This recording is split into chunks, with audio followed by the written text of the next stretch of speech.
Individual donors are driving major fundraising hauls for House Republicans, regardless of their perceived support for former President Trump. Adam Brewster and Aaron Navarro report that the 10 House Republicans who voted to impeach Mr. Trump brought in a combined $6.4 million in their first quarter of this year. Meanwhile, 139 House Republicans who objected to the presidential results raised nearly $37 million in that same time.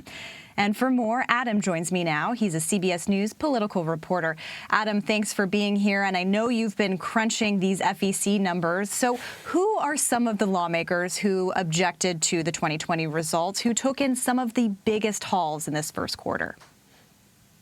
Well, this covered a wide range of the House Republican Conference. About 2/3 of House Republicans objected to the election results. And we saw it. New members of Congress were involved, and leadership objected to the election results. House Minority Leader Kevin McCarthy and House Minority Whip Steve Scalise, the number 2 House Republican, they both raised about $3 million last quarter. Of course, some of the former President Trump's staunchest defenders, they had solid quarters. Congressman Jim Jordan from Ohio raised about $2.1 million. Congressman Matt Gaetz of Florida, $1.8 million. Congresswoman Elise Stefanik of New York, about $1.1 million. And this was also a chance for some freshmen who have aligned themselves with the former president to come out and make a big splash in their first quarter in office. Congresswoman Marjorie Taylor Greene of Georgia raised $3.2 million in this first quarter.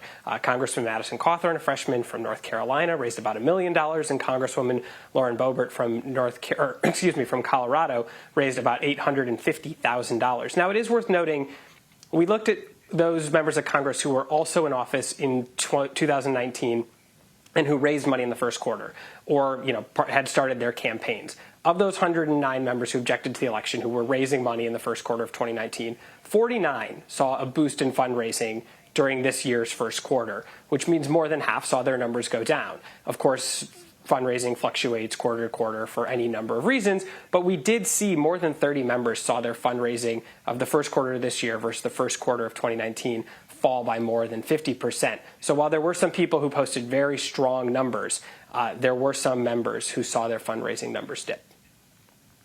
Yeah, well, still some big names and big numbers there. But what about the Republicans who voted to impeach the former president?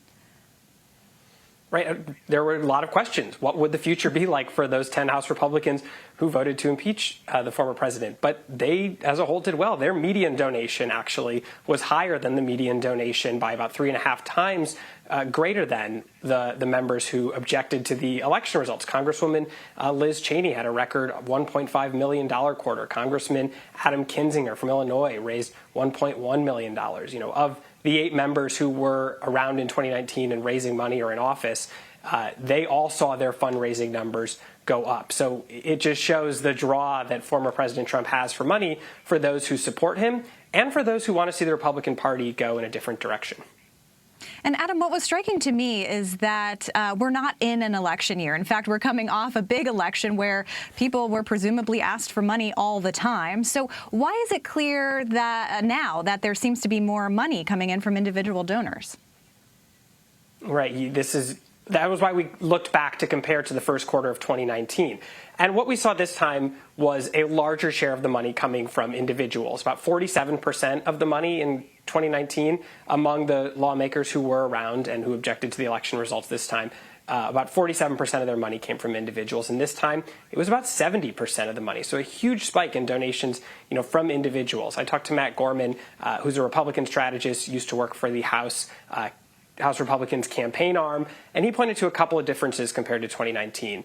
One being a stronger digital fundraising apparatus for Republicans. It is a more robust operation, something they have worked on building out. And he said 2019 was also just a sleepier political climate compared to 2021, coming off an election where the Republican base was very energized. Caitlin, you and I have reported about how election integrity has been sort of a rallying issue for Republicans going all the way down to the grassroots level. So this is something that the base is very engaged in, and where a lot of individual donors, those small dollar donors and some of the donors who can, contribute the maximum amount, are engaged in that issue. So it did give something for Republicans to rally around in this first quarter of this year, even coming off an election season where, people were asked for money probably multiple times a day. All right, Adam Brewster spending late nights going through all those FEC reports. Thank you for the good work. Appreciate your time.